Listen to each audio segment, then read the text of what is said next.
अब हर कोई जीत का दावा कर रहा है, लेकिन 12 दिन के युद्ध के बाद अमेरिका, इजराइल और ईरान में किसको क्या हासिल हुआ, ये आइए हम थोड़ा विस्तार से आपको यहां पर बताते हैं। अमेरिका अपनी जीत इसलिए बता रहा है क्योंकि अमेरिका को लगता है कि उसने ईरान को परमाणु बॉम्ब बनाने से लंबे समय के लिए रोक दिया है। अभी तो नहीं बना पाएगा। 3 न्यूक्लियर साइट्स पर हमला किया है।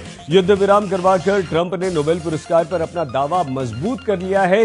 पश्चिम एशिया में शांति लाने में महत्वपूर्ण भूमिका निभाई है।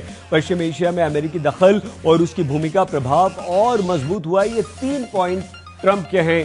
चौथा, जहां तक इजराइल की बात है तो इजराइल ने ईरान के कई प्रमुख सैन्य, परमाणु और मिसाइल ठिकानों को नष्ट करने में सफलता पाई है, जिससे ईरान की सैन्य क्षमता बेहद कमजोर हुई है। इजराइल ने ईरान पर 4 दिन में हवाई सीमा पर कब्जा किया। ईरान के एयर डिफेंस सिस्टम को भी नुकसान पहुंचाया। यह भी इजराइल की एक बड़ी जीत है या बड़ा फायदा है।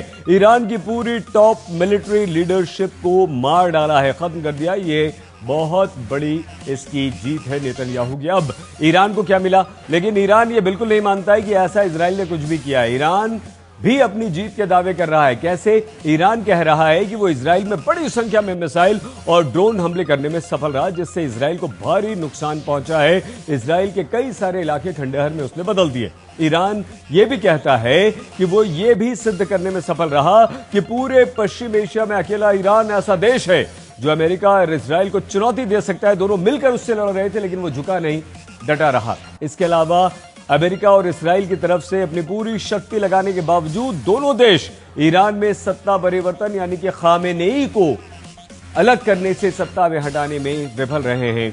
और इन सारे दावों के बीच सीज फायर का दावा धुआं धुआं होता दिख रहा है।